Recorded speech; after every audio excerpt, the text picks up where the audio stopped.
Hi everybody, Zach here for another episode of our flagship program, The Spideydude Experience. This episode is brought to you by our loyal patrons over at patreon.com/Spideydude Network. Pledge today and get both early access to content on the main channel, as well as entirely exclusive content, like brand new shows and commentaries for old Spidey stuff, including commentaries for the MTV series, for example, as well as the video editions for Voices from the Eyrie Gargoyles Podcast. And our Patreon first show focused on the Krakoan era of X-Men. We also want to encourage you to check out our other programs that are all available on Audio Edition.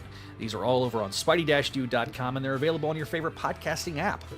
Shows like Clone Saga Chronicles, the show that started this entire network, Spectacular Radio, Spectacular Sal Buscema era podcast, Amazing Spider-Man Classics, the Slot Symposium, and the sister program on this channel, Make Mine Mayday. As always, be sure to hit the like button. It really does help us big time in the algorithm. And additionally, if you have topics you'd like to cover on a live show or in a recorded medium, make sure to leave a comment down below the description or shoot us an email at SpideydudeRadioNetwork@gmail.com. Finally, make sure to join our community. Be alerted to all new updates by hitting that subscribe button and clicking on the bell. But to be clear, your viewership is more than enough for us. And if you want to hang out with us off YouTube, you can always go to our Discord, where we have all sorts of fun stuff, or you can join us on our social medias and follow us there. All the links are down in the description below. As always, we want to be making some references to visual aids and or live comments. If you're an audio listener, pay that no mind, but leave that 5-star review for us. Any and all feedback we will read on future episodes. Thank you, and without further ado, let's get rolling with this episode of the Spideydude Experience.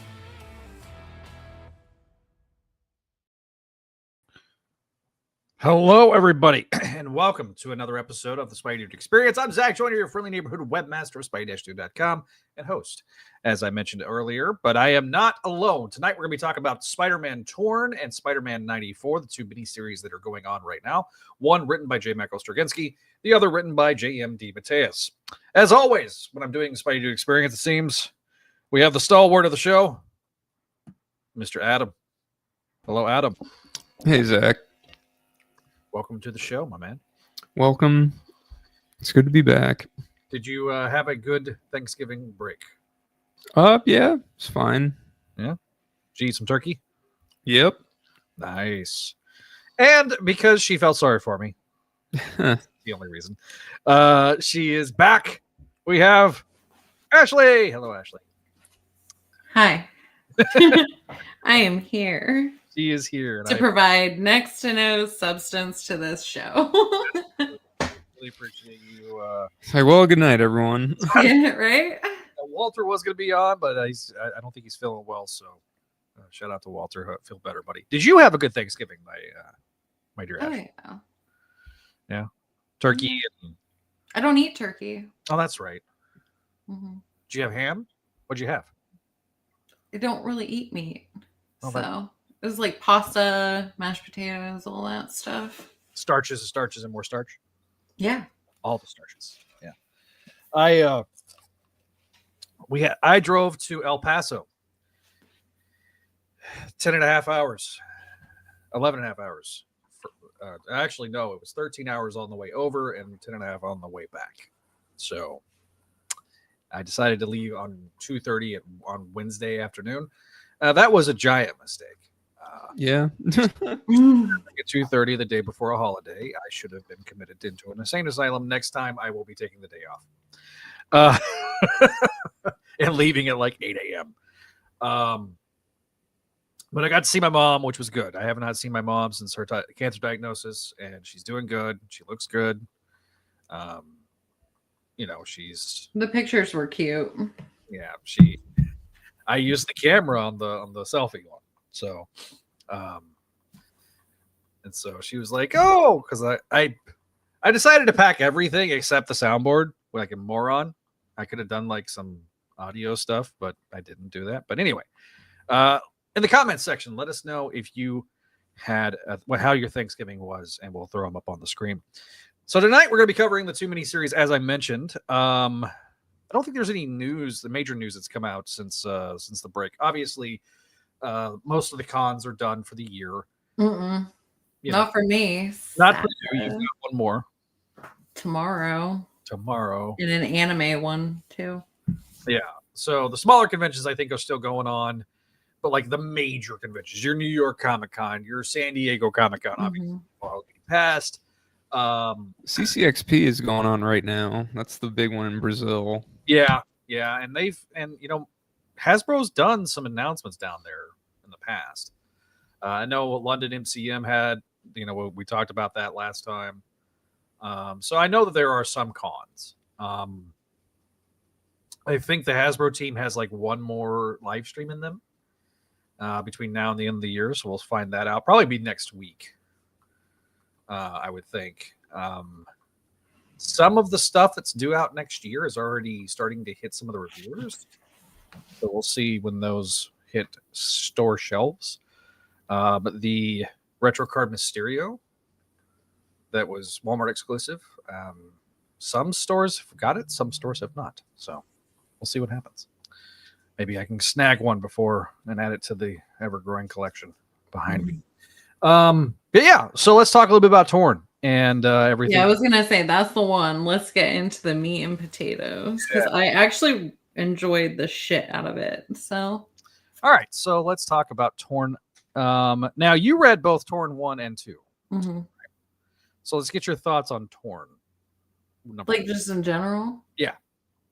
You want the first one thoughts? Yeah, let's do the first one thoughts. Adam, I can't remember. Did we actually get to talk about this, or we just kind of glossed it over last time? We haven't talked about it at all, I don't think. Okay, I know we had talked about talking about it, but I think it was like we were trying to get through the episode. So you guys didn't talk about Torn issue number 1? Not issue 1 yet. So, yay. Was that the one we were going to? But then, well, no, I think that was 94. Well, I don't remember. We were going to try to do both, and we were doing it with an ASM episode, and it just was not. Yeah. Anyway, that went long. So like, yeah, we were already going super long on the episode, and I think we were all just getting tired. So, but yeah, we haven't talked about Torn at all yet. So, all right. So Torn, written by J. Michael Straczynski, Pierre Perez does the pencils. Adam Hughes is the cover artist for the main covers. There are multiple variant covers. I will. Oh, a lot, yeah. I was like, oh, okay, I gotta read this, and I started like scrolling to like get to the actual like issue, and I was like, there's a lot on here.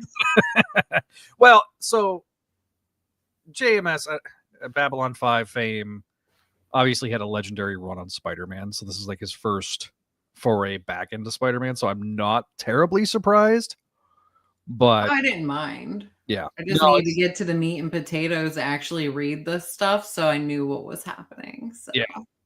So the good thing is that it takes place in the past, but it's like you don't have it's a very modern past. Very much modern take on the past. So, Ashley, what did you think about this issue? Well, like I said, I really liked it. I liked both issues from what I read so far. I mean, from just like the layout and how it progressed like story wise, I thought it was great. So I don't really have too much to like gripe about. I also like, this whole aspect of like MJ and Peter trying to, like get to know each other and like starting out. And it's not like, oh, we're married or we've got children or we've been through all this drama together. It's kind of cool to see that, I guess. And right. I actually like the villain, well, quote unquote, like villain that's in this so far as well. So it kind of plays the hits a little bit with his, he was the one that introduced like Morlun and the totem elements and the supernatural elements to Spider-Man. So that's all stuff I love. So exactly. So like, it's right up your alley in a lot of ways. And I didn't even really realize it until I like gave it to me. I was like, hang on, this will be something she enjoys. Adam, what are your overall thoughts about the book? I like it. It's it feels it almost feels like how ASM should be written. Like yeah. I mean it just, the villain notwithstanding, since that's kind of, the mystical stuff, like a lot of people are tired of that kind of thing. But I mean, for a little throwback college adventure, it seems Mhm. fine. All the characters are written really well. I would say they all feel real is the thing. There's a nice kind of mature quality to it all. It's not like, you know, It has juvenile aspects though too, yeah, which but I it's like, appreciate, like the balance between the two, and not like these are just shitty, like college kids and stuff. right. Like, But yeah. he's not trying to like. I think it was smart that he decided to not pretend like it actually was the 60s college stuff. Mhm. He's It's definitely not that fucking, like it's stand. that cast, but it's modernized, which Yeah. I think is how you do it. And it's written well. It feels, like I said, they feel real. Mary Jane's not. I mean, some people might take umbrage with the fact that Mary Jane isn't really acting like she did back then, but I find it refreshing, and I think it's Her acting career. it's That's what just she it's wants. just it's just nice, nice character stuff, I think. Thanks. Thank you for following us. Sorry, I'm reacting to the chat for audio listeners. Yeah, no, I completely agree. It's man, The art is solid and very crowd pleasing. Mhm. Can't say that about the other artist. And it's not fair to him. It's really not. I do, and the thing is, I like 94's art. I mean, 94's art is fine, but like this, no one's gonna talk shit about this art. I'll tell you that right now. It's like, it does the job, and it's like it's aesthetically pleasing, and it's like, okay, like you've basically got a winner here. I do think like the way JMS writes Peter kind of it's like a nitpick. Sometimes I think he makes him a little too like JMS in Peter form, like he's talking like it's JMS talking as Peter, like, and I'm like, okay, like, or at least that's the vibe I get sometimes with some of his sarcasticness or whatever, like, and some of the little like funny things he says, like there was like that thing about he says like the thingy or whatever, the beach thingy, and it's like, oh yeah, all right. Peter's not gonna call it a thing. In fact, he's gonna like call it by the scientific term just to be a nerd. And I don't disagree with that at times. He kind of leans more into the everyman element of Peter, which I like that. But sometimes I feel like it's more like he's writing, like he's using Peter to write himself. You are the resident art apologist on the comic bench. Does this not give you Frank Cho vibes? Like mid-2000s Frank Cho vibes? Maybe a little bit. I can kind of see that. I'm not saying it is, but it definitely gives me, like, especially the way he draws women, and the way his spider emblem is. He always drew the small spider emblem when he was doing interiors. Now, notwithstanding his outrage art that he does, the outrage right for Cho's giving, yeah, but which were funny. I mean, they were funny, but yeah, no, I really liked it. Was like, oh, I've missed this. And I think I reacted both ways with I missed this with the writing of both these books for different reasons. Mm-hmm. You know what I mean? I've missed JMS a lot. Up until the Spencer run, he was probably the gold standard run since the turn of the century. Yeah. And I know people are like, but Dan Slott wrote so many issues. And I'm like, yeah, but like not all that stuff was good, guys. So that being said, like I really liked this first issue. I thought it was a strong first issue. It was interesting. We have a female protagonist here. The artwork I think is super dynamic. Very much a cinematic feel to it in terms of the artwork. So then we get, so that's issue 1. I guess we'll give grades kind of here in a little bit, but issue number 2. What'd you think about that? Go ahead, Adam. Yeah, Adam, you can go first since you went second last time. More of the same. I don't know. It's good. Yeah, it's been a while since I read it now, but I mean, I liked it. You know, again, good art, solid art. Nice character work between Peter and Mary Jane. I'm kind of surprised. Like, that's the thing I was like, wow, like because I think JMS really wants to write them together again, probably. So that's why we're getting this, because this, again, it doesn't feel like. It feels like something that could have happened back in the college days, but not. Well, it feels like the era is supposed to be like post Ditko leaving, Mary Jane coming into the picture, Gwen starting to kind of ease up on Peter, and the supporting cast kind of like giving him a break a bit. But the actual character dynamics are a bit more like Conway's run, sort of, at least between Peter and Mary Jane. So which is welcome, because that's some of my favorite Peter and Mary Jane stuff is from Conway's 70s run. They're just on fire there. Like the chemistry is off the charts, and this is a nice compliment to that, I would say.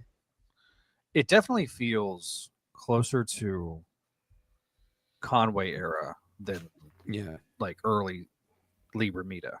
The bit with the bagels was fun.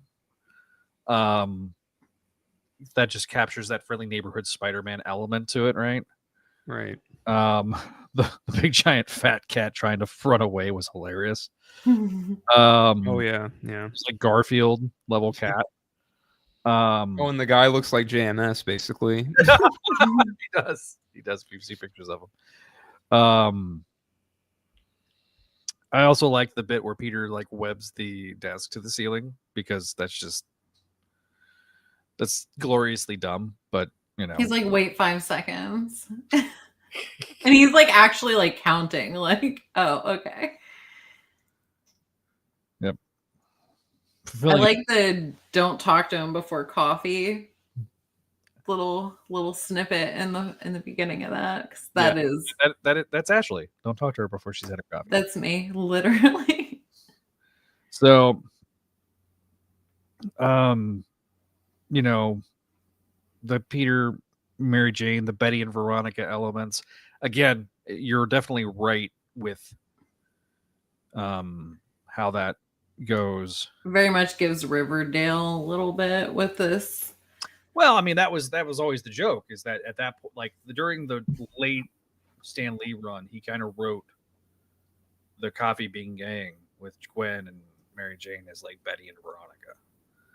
And Stan was always going to pick Gwen because Gwen essentially was based on his wife. So, well,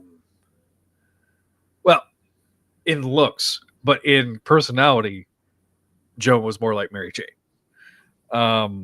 So yeah, the whole fight scene with Peter, right? And Mary Jane kind of, Mary Jane swinging a stick. She's been known to, swing a bat or two in her day. So yeah, and that was cool to see. That was and this one kind of suffers from definitely second chapter syndrome. Is this 4 or 5 issues? I think it's 5. So, not the same cover artist, by the way. Mark Consuelo did the cover for issue 2. Yeah, each one has a different cover, I think. Yeah, which is kind of weird. I thought Adam Hughes was going to do all of them, but like Bagley does one. Yeah, I think Ramos is doing one. Land might be doing one. Yeah, Land is doing number 3. Ramos is doing the main cover for 4, and Bagley does the cover for 5. And I think that's it. Yeah, here you go. So, going to be coming out next week, but it's also the same week as Ultimate Spider-Man. So, which cannot wait. Finally, we've been jonesing for some USM for a while.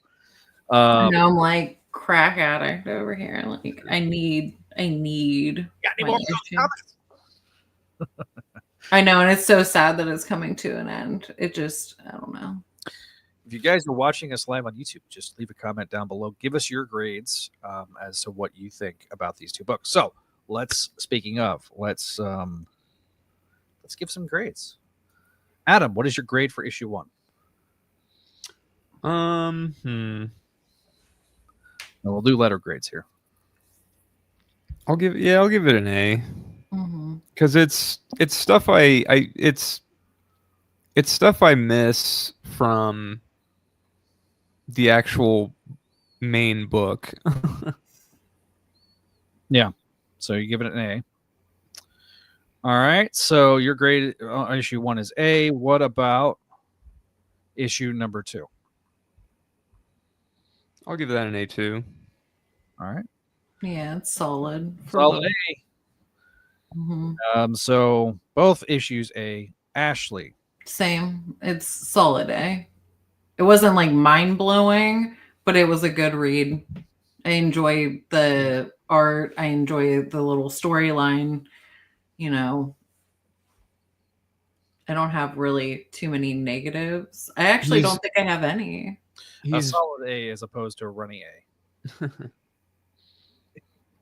I think he's balancing everything well. The supporting cast and the sort of main problem with the villain. Mm-hmm. Yeah. It's a nice balance, and it feels like classic Spider-Man stuff, but in a modern setting. Okay, so it's solid A on the second issue, right? Mm-hmm. Okay. All right, so my grade is also going to be an A. I think good artwork, really well done, developed story, can immediately come in and just jump in. You don't have to be super knowledgeable about the books prior to. You have never read a JMS book with Spider-Man, and you can jump in this wholeheartedly. I think the same thing with issue number 2. So both get an A from me. I think there's gonna be some A's being thrown around tonight.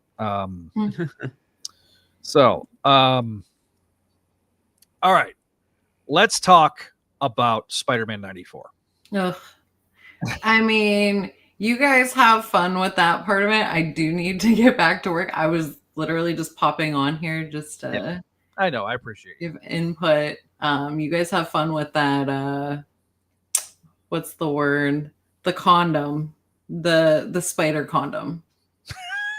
You guys have fun with that? I don't know what else to call it. The web, like, you know, the cocoon, the condom cocoon. I don't know.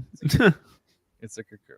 Yeah, you have fun discussing that. All right. Discuss the 3 issues of Spider-Man 94. Thank you for being on, Ash. I appreciate you. Yeah, I'm gonna go get my ass back to work so I can get this con stuff done for tomorrow. Thank you for popping in and talking Spider-Man Torn with us. Yeah, thanks for having me. Bye, Adam. Bye, Zach. Bye, everybody. Significantly less pretty now that you're leaving. But it's all right, so let's talk Spider-Man 94, brother. All right. As I pull up I thought at one point I had all the covers and then I didn't.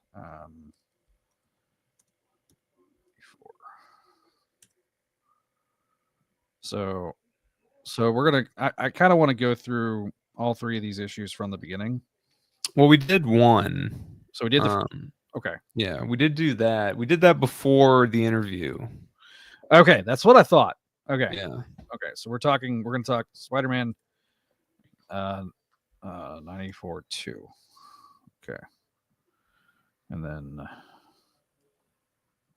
Spider-Man 94 3. All right. So as I'm loading up these books, give your grades in the chat, guys. Please give us grades so that way we can throw them up on the screen.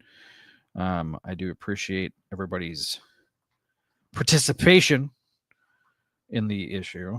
All right, so we talked, because we talked about it the week because it came out like the week before we did the interview.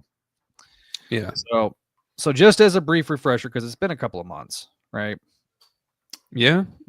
We've picked up where Spider-Man 94 left off a little bit afterwards, right? So just to kind of keep the recap nice and tight, we are picking up where we left off with this issue. Issue number 2. So issue number 2, Spider-Man 94, written by James DeMatteis. Jim Towie is the artist. Jim Campbell is the color artist. Nick Bradshaw and Rochelle Rosenberg are the cover artists for this particular cover. There's also a bunch of variant covers. After we get the tribute to Jim Shooter in this issue, we open the issue up with the rebirth of King. Turns out he is not a clone. Well, let's get to issue 2. He is not a clone of Spider-Man. No, he is a clone of Morlun. So Morlun then, wakes him from his slumber, right? Kind of talks about, him continuing to grant him life. Spider-Man then swings through the city and he encounters a group of supervillains that we've not seen together since JMS's run in the 90s. Speaking of the 90s, being 94. We've got the Kangaroo, the Gibbon, and the Grizzly. The only one that's missing from the Legion of Losers is, in fact, the Spot, star of the second highest grossing animated Spider-Man film of all time. So Spider-Man quickly dispatches with the Legion of Losers when Frogman shows up. Leapfrog shows up, and then Spidey then starts taking them out when Morlun decides that the shenanigans need to end, and he has this big old entrance on the splash screen. MJ goes back to talk with Aunt Anna to kind of clear the air with her, and they hug each other.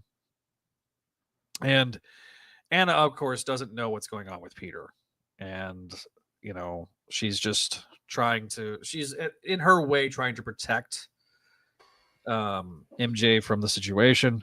Yeah. Morlun, of course, makes quick work of all these losers, and Leapfrog saves Spider-Man. I think Morlun breaks Gibbon or Grizzly's back. I don't know. He starts sucking his life force out, which, if you've seen Carnage on the show, you can't have him, bite the neck. He has to suck the life force out. So MJ goes back to the house at Forest Hills, and May and MJ have a heart-to-heart where we are revealed in this issue that in this universe, oh no, my battery's exhausted. All right, switching cameras. All right. So we find out in this issue that MJ finds out that Aunt May knows that Peter Parker is Spider-Man. There we go. Kane, that was loud and clear. Kane then puts on the costume, and how he hates Morlun, hates himself, and then he's trying to figure out why he is so emotionally attached to Peter.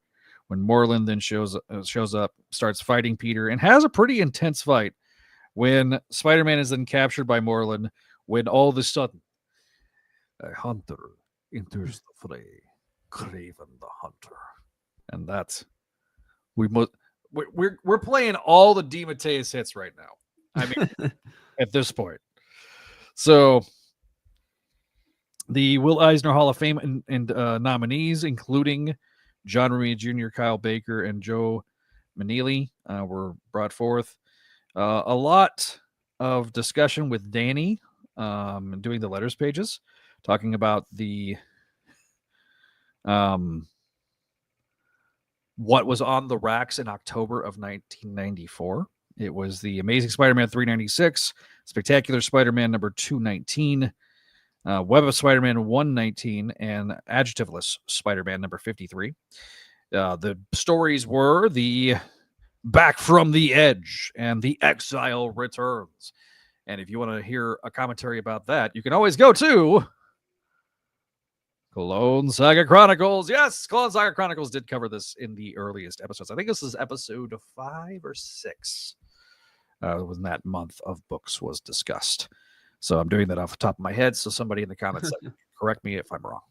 All right. So I'm still here in spirit and we'll be watching while she works. Oh, thank you. Thank you, Ashley. We appreciate you. So we then cut to Spider-Man 94 Numero Trace. All right. And so we I can see why she called it a condom. All right. Written by J.M. DeMatteis. Jim Towie is the artist. Jim Campbell is the color artist. Once again, Bradshaw and Rosenberg did the main cover. Now, some of these covers are excellent. Like the variant covers, you have one by Eric Larson. You have the Venom wall crawling like action figure cover, which is probably the one that I'm going to end up trying to buy. You also have the ones that are based like on the outro of the animated series. Issue number 2 is Kraven.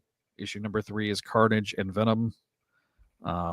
So we cut to New York City where Kraven the Hunter is with his lion. And chapter 3 is called Totems. So we kind of, in this issue, are getting the origin / backstory of Morlun.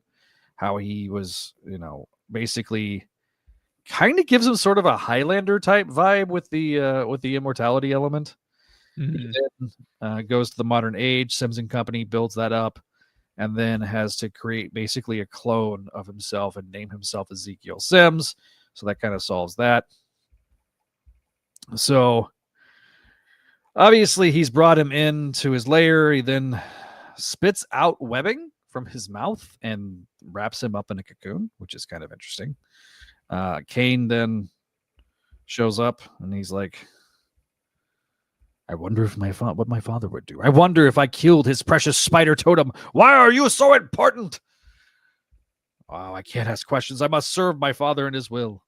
So then as he puts his head towards the spider cocoon, he gets flashbacks of when he entered into the Parker residence in issue 1.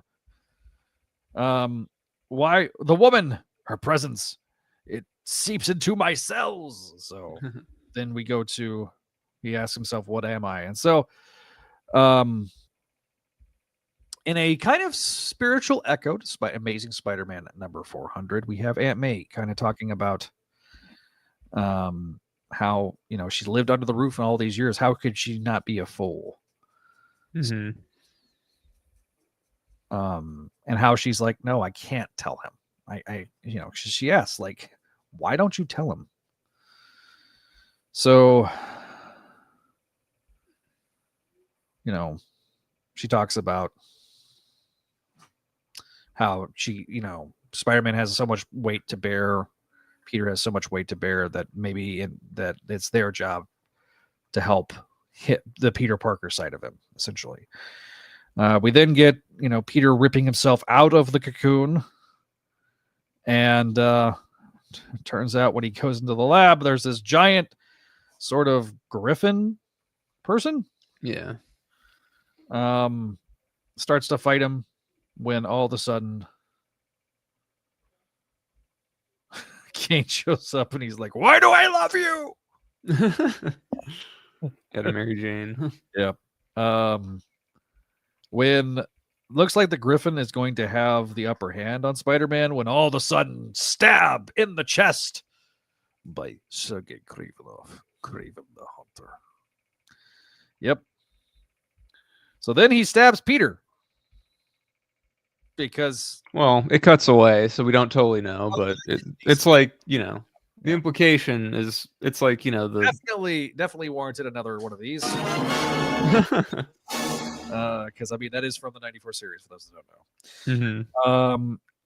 First of all, the nostalgia in these letters pages, like, just to show this on the screen here, like, in the feels, like all of it in the feels, like Danny, shit that in my face.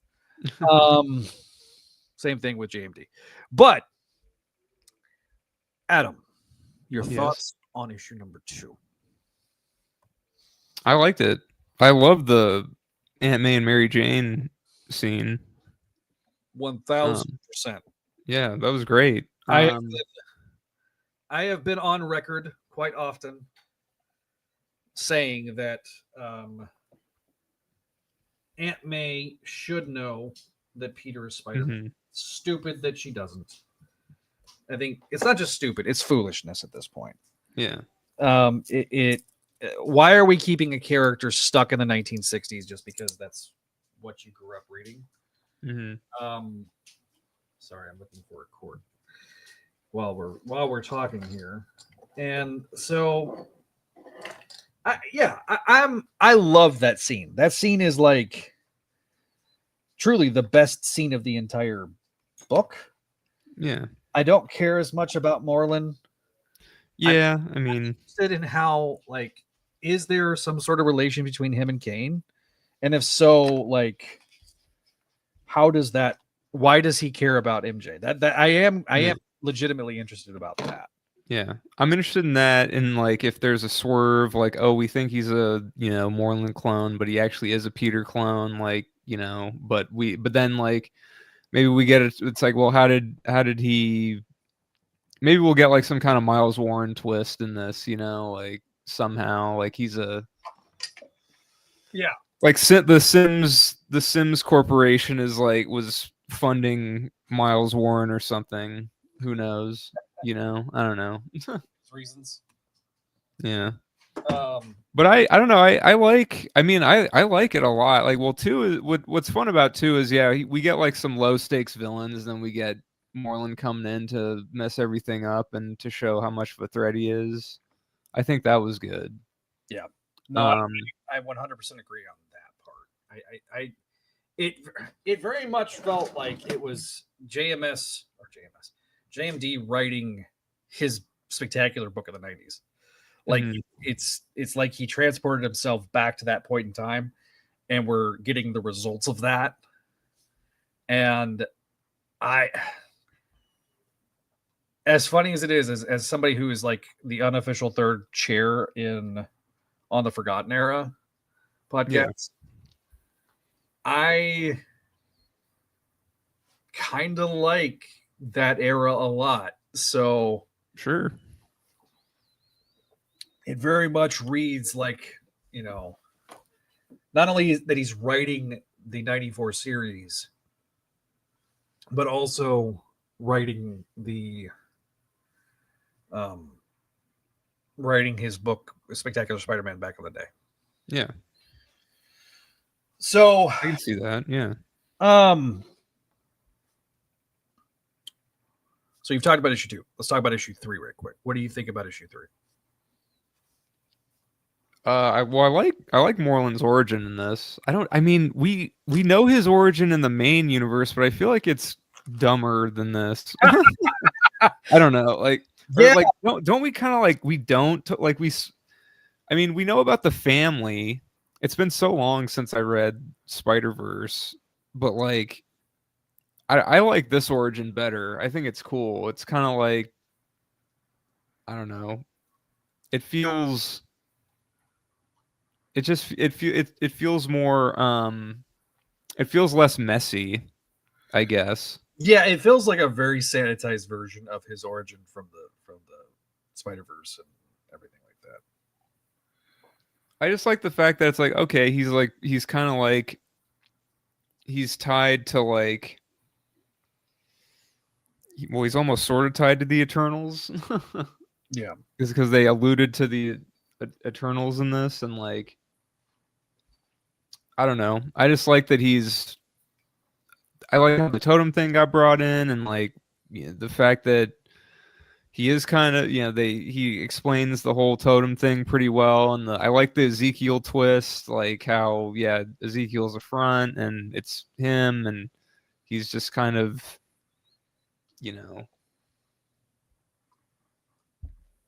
continuing everything, like, by just, whatever, like deception and just, trickiness.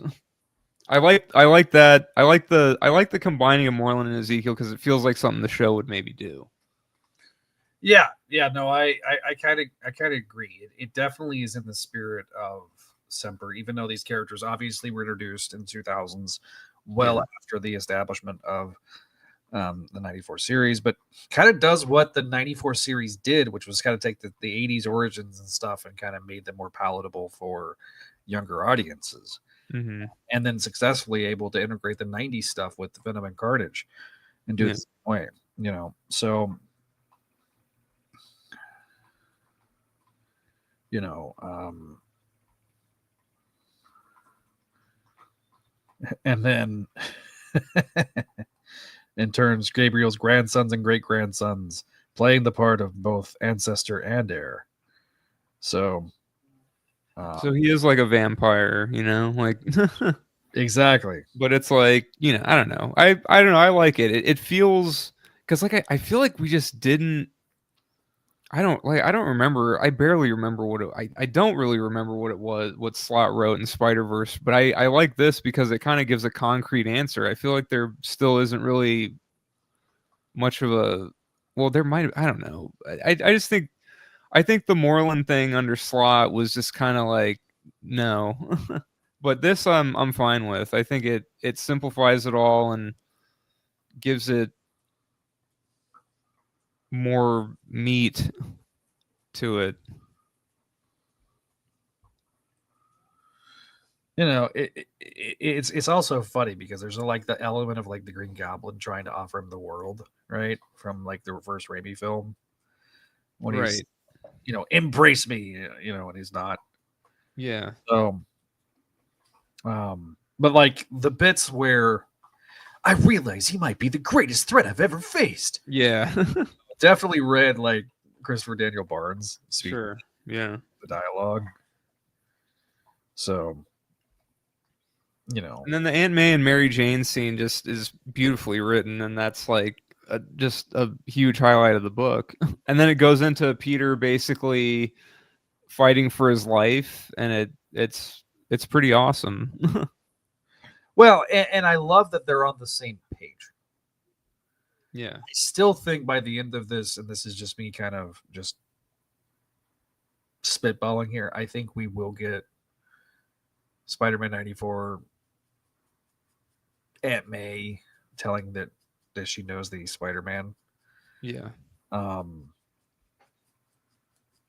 The Griffin villain was kind of weird and came out of left field, but fine. And then also like, it was explained as just like he's making a fake totem so he doesn't completely die. Right. This definitely has elements of like Spider-Man Clone Saga era with Kane kidnapping Mary Jane. Why do I love you? Yeah. For those that don't know, like Ashley, in the Clone Saga, Kane kidnaps Mary Jane because Kane in the comics was the first clone. Still, I'm going to say he's the first male clone to be created under Miles Warren. Technically, the first clone was a grown woman, Stacy. Yeah. Screw you, Van Lente. Slott and Van Lente. Anyway, so first male clone created to clone Spider-Man. He had something called cloned generations, which caused him to have the scarring on his face, and you know, and this form. He was also significantly taller than Peter, stronger than Peter, augmented his powers in certain ways, including precognition, where he would get visions of the future, and he kept seeing a vision of the impending doom of Mary Jane, that she was going to be killed, and he believed at one point that Peter was not the original but the clone, and he wanted to preserve this perfect life that had been created between Peter and Mary Jane. You know, they're having a child together, you know, all this stuff. And so he kidnaps Mary Jane and takes her down to the sewers, because that's what you would do when you kidnap somebody. And eventually Peter gets confronted by another clone, Ben Reilly, and him all trying to save Mary Jane. The third clone ends up becoming what was called Spider-Side, which to circle it back to James DeMatteis, was the main villain, and Ben Reilly Spider-Man, the first of these ongoing series of miniseries that he writes, it seems like annually at this point.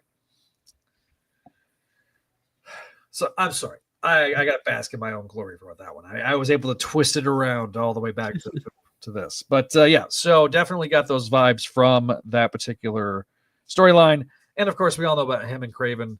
That's like peanut butter and jelly. Yeah. And if he gets an opportunity to write Craven. This is an interesting version of Craven, though, because by this point, he's reformed. Like he was. So I want to yell out Mariah, but I don't want to wake up my neighbor.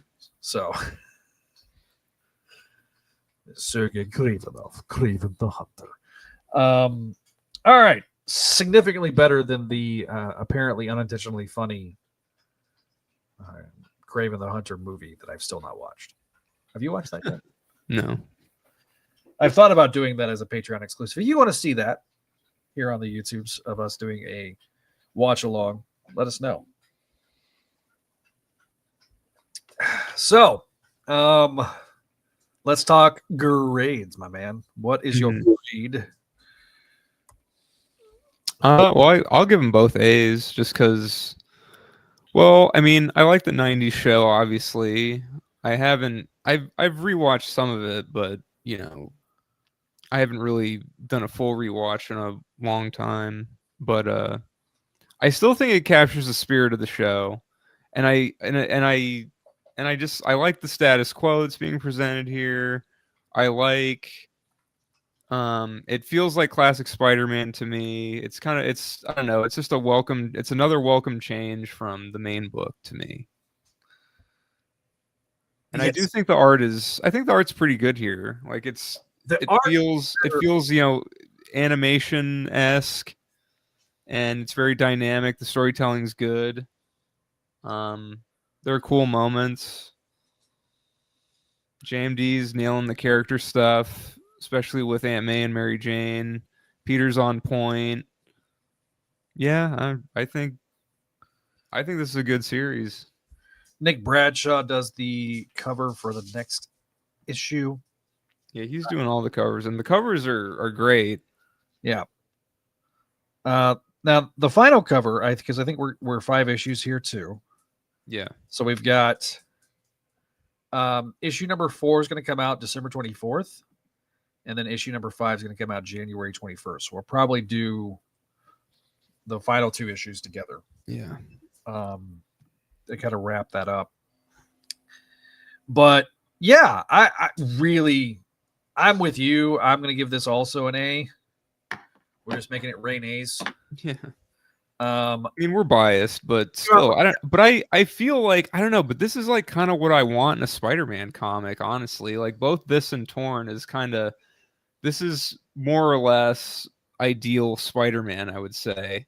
The supporting cast stuff is on point. Yeah. Peter feels like Peter.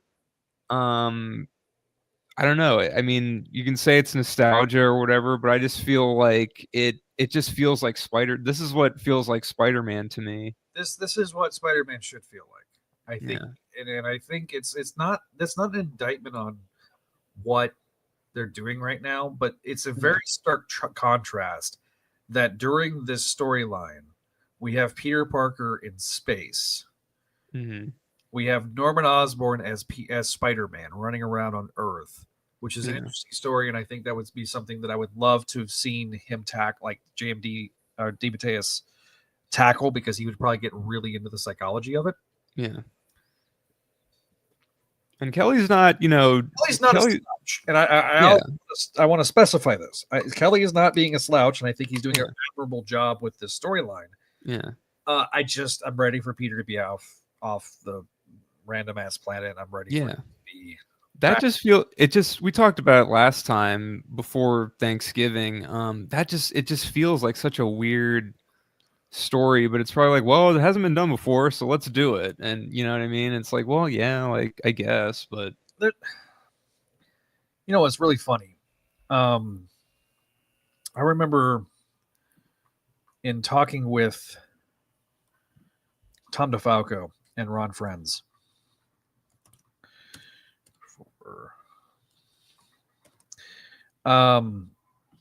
They were talking about how they were trying to pitch a story, and in the pitch of the story, you got Ron going on and on about this storyline, and he goes, "Ron, that sounds like a really good A-Next story, but we're not writing A-Next, we're writing Spider-Girl. How can we make this a Spider-Girl story?" And I kind of, I don't know. I don't get that vibe here. This is definitely like a really good set of episodes of the animated series. And like, I would have loved to have seen this go longer than 5 issues. But, you know, I also know it's a mini series. It's, you know, we only got so much shelf space at the comic shop, right? So, true. Yes. You know, I'd love to have the cake and eat it too, but you know, we're kind of at the mercy of, you know, of that particular group. So I was gonna throw up so we have the main cover for issue 2 here. So like Kane being in Spider-Man's hands, obviously reflective of what happens in the story. Here's the Venom and Carnage. Venom looks a little weird, but like Carnage looks great. And then we have Venom action figure that looks like it's straight out of the 90s. Like I had the like black costume Spider-Man that had like the little like chest piece that went in the middle. Do you remember that? I don't have that one. I don't think. And then we have somebody that definitely was of the 90s, but drawing a modern take on it is Eric Larson, which I actually like. I really like his rendition of Doc Ock here. His Spider-Man looks like his Spider-Man. Yeah, pretty much. Venom and Kingpin kind of look great. Lizard looks great. Goblin, Vulture, Black Cat. MJ looks kind of right, but I mean, he's fairly on model, I would say, for the it's on model in his style. The show designs, like very on model, but in his definite distinctive style. So these are for issue number 3, the variant covers. I'm sorry, and then so they've had a. Oh, I don't want to do that. Kane as in 94 Kane. So they did a Kane action figure, which was hilarious because, you know, obviously they just released the Kane action figure. Yep. This year. Oh. You got a lot of files. Oh. I have too many files. I'm limited to 100, and I have too many covers, of which there are too many files. That's hilarious. So today we learned live on the air that you can have way too many files. There is a limit, everybody. Limit. Yeah. All right. So this is a PSA. Here's the Kane variant. So definitely gonna have to pick that one up too. He doesn't get any cool accessories like Venom does. Yeah, Venom has accessories, whereas Kane does not. But yeah, these like, damn it, they're gonna make me buy two issues, and I'm just not. I'm not. It's like good. Then we'll get a sequel. Yeah. I'm kind of You're right. You're right. You're right. Maybe. Christopher Chapana, I think, is his last name. His Man Spider cover is just awesome, though. Oh yeah, I remember seeing that. 94. It's for 3, I think, right? Or is it for 2? It's for 2. It's for 2. Spider.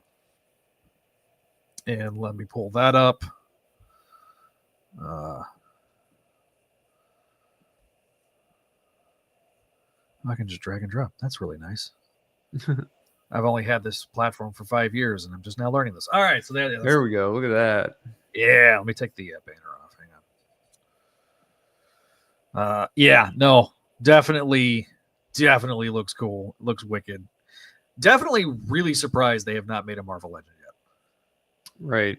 Like, that is one of those, like, there's a handful of Marvel Legends that I'm shocked they have not made one of yet. And that's like top of like that could be a Build-A-Figure in a I was gonna say that'd probably be a Build-A-Figure, right? Maybe. Yeah, or they would just do it as a deluxe. What used to be, because like they're not doing as many Build-A-Figures as they used to. And they haven't done Spider-Man Build-A-Figure in literally 6 years. Because it was into 2019 when they did the first Spider-Man No Way Home wave. And that had Armadillo as the Build-A-Figure, and was the last Build-A-Figure. I'm like, that's it? That's the last one? Like, it's nuts. Like, the reason they might be kind of thinking too, like, oh, like, it's like, yeah, we like making money, but who knows, like, how many people are gonna buy these random figures just to build this one, you know? I mean, if you're gonna sell, like, the thing is the retro card figures sell because there are people that are dumbasses like me that will buy two of those. And so, but yeah, we have the other Kraven the Hunter. I think we showed this to Jamie DeMatteis. This is a variant cover for two. He was like, "Oh, that's really cool." What's funny is they don't tell him what these variant covers look like. Yeah. And I remember that we showed him the Shocker one that Bagley did, and he's like, "Shocker doesn't appear in this," which was just hilarious. Yeah. I mean, he hasn't drawn a lot of Shocker comics. Oh. Bagley. Yeah, I remember him. He did he did it in. There's an early 90s issue where he does Shocker. It was the one right before the anniversary issue with the parents. And so, yeah, he hasn't drawn Shocker a lot, but there's the Shocker. He did Ultimate Shocker. That's all we can get. That's it. You mean the joke character that wasn't a joke after? It was like Bagley leaves and then they finally do a serious story with Shocker. I was like, Bagley never got to pay off that gag. Like, what the fuck? All right, so just to kind of recap, we gave a lot of A's. This was the common grade of the evening. Final thoughts, Adam, as we start getting towards the end of the episode. I like these books. They're good Spider-Man comics. If you have not checked them out, go check them out. Go to your local comic shop. So issue number, as I mentioned, issue number 4 for Spider-Man 94 comes out on Christmas Eve. So run to your comic shop. If you want to grab the other 3 issues, I'm sure they might have some extra copies on. They might. Also, something that came out today. Friend of the show, Ron Friends. Friend of the show, Tom DeFalco, had a storyline in Venom 252. So if you want to support those two fine gentlemen, pick up the latest issue of Venom, number 252. I have not got a chance to pick it up yet, but I did know that it was coming out, so I will definitely buy a copy of that when it comes. So when I get next time I get to the comic shop to support good friend Tom DeFalco and Ron Friends. Next episode is going to be something very familiar to everybody. How familiar? Well, we go to. Might as well put this on here since we've already got the cover up. If you're following us on the YouTubes, you've already seen it. But we got we're going to be covering Ultimate Spider-Man. The wait is almost over. Yep. this will be the next episode covering Ultimate Spider-Man Spideydude Experience number 23, talking about the 23rd issue of the series. I think the preview should be coming out in a couple of days, maybe tomorrow. Yeah. So, pretty soon. Anybody have any thoughts in the chat? We got Gary in the Frozen says, and he's loving Spider-Man Torn so far. We agree with you, Gary. Andrew, what's up, Andrew? He says, I have that same shirt, Zach. So for those that are audio listeners, I have the Todd McFarlane Spider-Man #1 shirt. You can buy it at Walmart for $10. There you go. Cole says, hey, mate. Your stream's pretty cool and good. That's why I followed you. Would you mind adding me up on Discord? My username is... yeah, I'll invite you to the Discord. Go over to the discord.com. Speaking of our social medias. Yeah, it's time to start rocking and rolling, getting out of here, ladies and gentlemen. Find us on the social medias at Spideydude Radio on X/Twitter, at Spideydude Network on Facebook, Instagram, Threads. The rebroadcast of this episode will be up on Facebook and Instagram shortly. At Spideydude Radio Network on YouTube. If we have not already, we have gotten precariously close to 1,000 subscribers, and we would love for you to be a subscriber. If you have not subscribed to us on YouTube, we are almost there, almost to 1,000 subscribers right now. Join us over at YouTube, youtube.com/@Spideydude Radio Network. You can find us there. And if you want to leave us a voicemail, you can leave us a voicemail, 818-925-6631. Leave us a voicemail, and we will play it on a future episode of the show. We have to also always thank our Patreon subscribers. Thank you to our Patreons. Our sensational tier, $5 and up patrons, Allison, Cindy, Casey, Doug, Ed, Eric, Georgia, Greg, Janelle, Joyce, Jessica, Catherine, Kale, Laura Howard, Blup, Moose, Master Drammond, Phoenician, RJ, Vanessa, Vicky, David, and Ian. Thank you guys for being supporters of us over on the Patreon, patreon.com/Spideydude Network. Thank you to our VIPs, Vinkman, Walter, and Lord Eric. We really do appreciate it. And our spectacular tiers, Sarah and Ryan. Thank you guys for your continued support over on Patreon. If you see up here on the screen, you see our friendly neighborhood tier. All these fine individuals will get their audio-only shout-outs at the beginning of the episode. So thank you guys for your support, as always, over on patreon.com, where you get exclusive perks like Books of X, an episode coming out next month. The latest episode has dropped, so we will be getting ever so closer to some more milestones during the Cohen era of X-Men. And the Voices from the Eyrie podcast with the video editions. If you want to watch Greg and Jen and Greg talk about Gargoyles, you can always go to the Patreon, patreon.com/Spideydude Network. Episode of Make My Mayday. Latest episode was a conversation with Frogo, me and Kelly talking about Frogo, who is the current moderator over on the Spider-Girl Reddit, r/Spider-Girl, the spiritual successor to the Spider-Girl message board. And of course, Spideydude Experience going to be in a couple weeks talking about, well, more Gabo Spidey shenanigans. Zombie Cinema Era podcast going to be wrapping up its run very, very soon. By the early next year, we'll be having the final episodes of that podcast, which is kind of hard to believe. If you're not already, check out Amazing Spider-Man Classics. The Javi and Jack Trujillo talk about the Spider-Man from the beginning. And, of course, our spectacular radio and Clone Saga Chronicles, the Vault series of shows over on the network. So thank you guys for your support. We really do appreciate it. Thank you guys for watching. If you're watching us live, if you're watching us after the fact, thank you guys for listening to us. If you're listening to the audio edition, which will be coming out very soon as of this live stream, so you guys should have it very, very quickly. I caught up last week right over the Christmas break. One other thing that is up on the Patreon page is the audio of my watch along with Gerard, who had never seen Spider-Man No Way Home until we sat down and watched it. It is our longest episode ever, clocking in at around 4 hours. We had to do a bit of a preamble.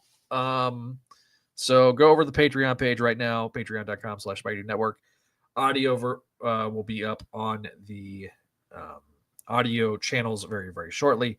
And so, yeah. Adam, any final thoughts, my man? No. All right, buddy. Well, we will wrap this episode up. Thank you guys for watching. Thank you guys for listening. And we'll talk to you next time here on the Spideydude Radio Network, covering, once again, Ultimate Spider-Man.